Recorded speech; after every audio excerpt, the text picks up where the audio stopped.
Hello everyone. Today I will tell you a shocking story. No one expected that Jack would suddenly collapse at home in critical condition. The strange illness returned more violently, causing the whole family to panic. The doctor could not explain the cause. Will Jack still have a chance to survive this time? Or is this the final ordeal that he cannot overcome? Let's continue to follow along.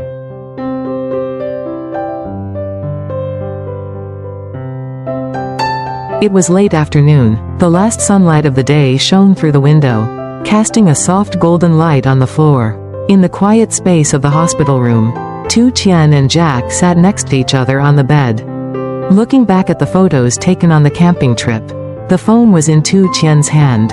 The two of them just scrolled through each photo. Sometimes both of them burst into laughter when they saw Jack's silly expression while trying to light a fire, or Tien's bewildered face when smoke got into his eyes. Those images, although only recent, were precious to them, like a beautiful memory before the recent health storm. A moment later, Tien raised her head to look at the clock, gently saying, "It's late. I'll turn on the hot water for you to take a bath." She gently stood up, adjusted the corner of the blanket for Jack before stepping out. Just a moment later, she returned to the room, leaned over to look at him and smiled. "What do you want to eat so I can cook?" Jack looked at her, his eyes full of affection, and replied without hesitation, "As long as it's you who cooks. I like anything." Tien smiled softly, a gentle smile that seemed to melt away all fatigue. She didn't say another word, just nodded and turned to go to the kitchen.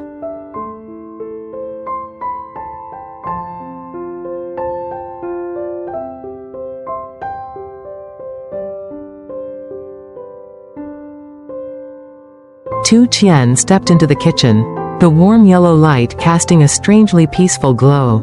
She washed her hands under the faucet, then opened the refrigerator and took out some fresh ingredients that Jack's mother had bought: a piece of tender pork shoulder, a bunch of sweet cabbage, a few sweet potatoes, and some ginger. She knew Jack couldn't eat anything greasy or spicy right now, so she decided to cook a light and nutritious dinner: light ginger braised pork, sweet cabbage soup with fresh ginger, and boiled potatoes. She placed the pot on the stove, her hands quickly slicing the meat, peeling the ginger, and chopping the vegetables. Each movement was gentle and careful.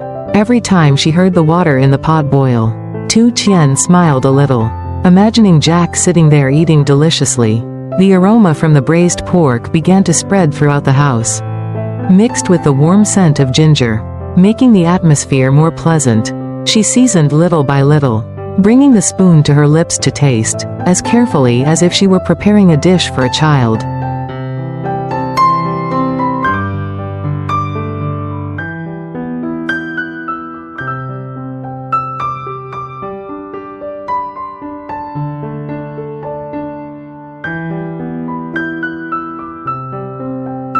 When everything was almost done, she cleared the small table next to the bed, put a towel on it, and arranged each bowl and plate neatly. Then she returned to the kitchen, bringing out a bowl of steaming soup, a plate of soft and fragrant braised meat, and a bowl of soft-boiled potatoes.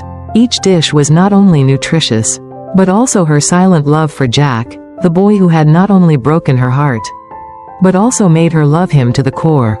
In the gentle light of the evening, that simple little meal suddenly became more precious than ever. Jack sat leaning lightly against the headboard, a pillow behind his back, his eyes filled with warmth as he watched Tien bring the tray of food. She placed each dish on the small table next to the bed, then pulled up a chair and sat across from him. "Try it. I made the ginger braised meat that you like," she said, her voice as light as a breeze. Jack smiled, picked up his chopsticks, and picked up a small piece of meat and put it in his mouth. The slightly spicy ginger flavor blended with the sweet and salty taste of the braised water. Surprisingly perfect. He nodded, his eyes sparkling like a child's. "So delicious, just like the taste when you first cooked it at my house."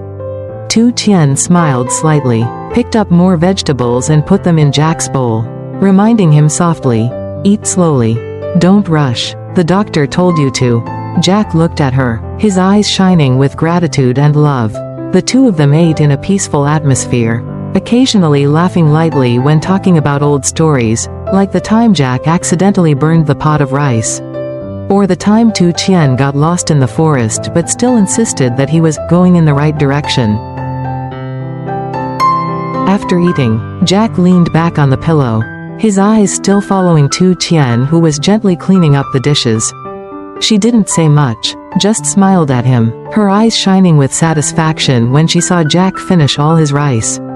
Tien tidied up the tray of food and said softly, "You rest for a bit. I'll take the things down to wash and prepare some more food for Mom to eat later." Jack nodded, his gentle eyes following her every step, her small figure, her busy hands but still exuding a gentle calmness, making him feel strangely peaceful.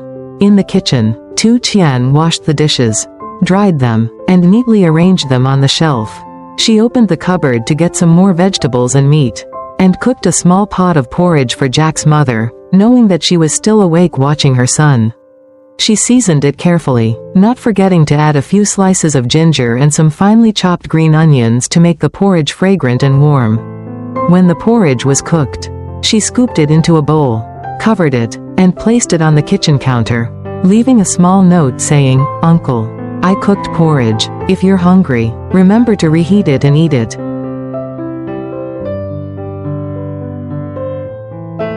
After everything was done, Tien washed her hands, dried them, and returned to the room. She opened the cupboard to get a clean towel and a basin of warm water that she had prepared earlier. Pulling a chair closer to the bed, she sat down, wrung the towel, and gently wiped Jack's face and hands. Her movements were slow and caring, as if she was afraid of hurting him.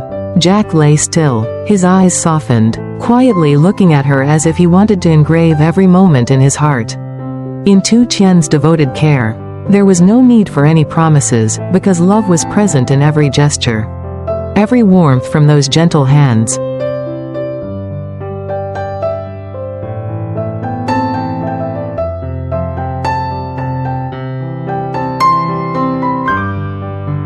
In the middle of the night, the room was quiet, with only the ticking of the clock and the dim light of the night light shining on the ceiling.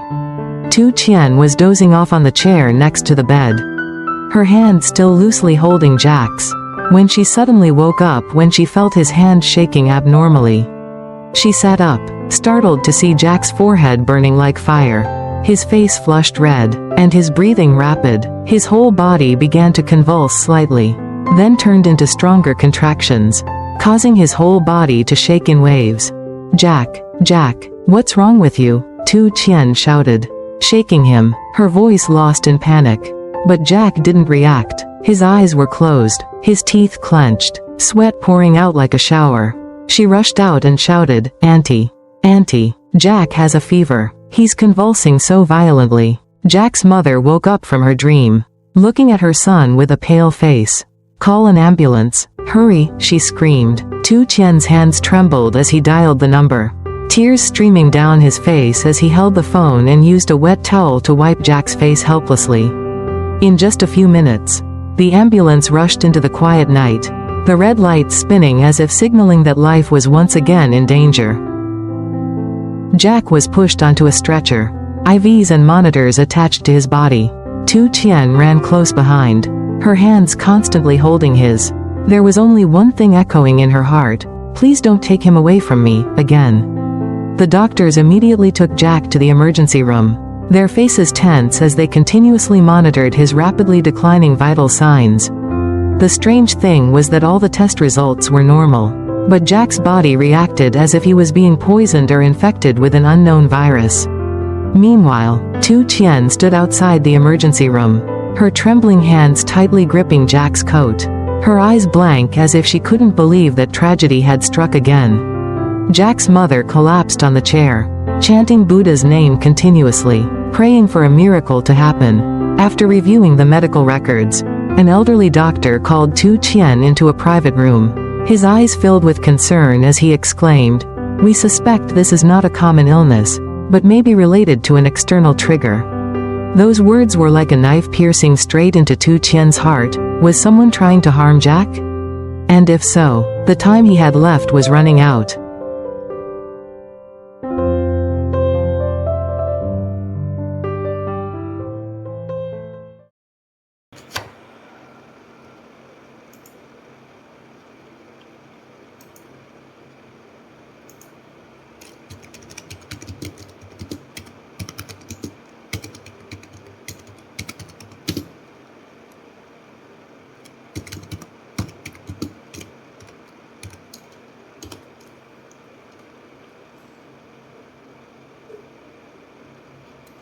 Như vậy là sẽ đi trong bên trong phương tiện có một các công cụ kết hợp có thể giúp bạn khá xa khi sang trình là hút sẵn các kịch bản theo bản trình cần thiết với các bài dẫn để chúng tôi được thu hút mô tả phía sau theo hợp tác tại người cảm xúc cho nhân vật MC.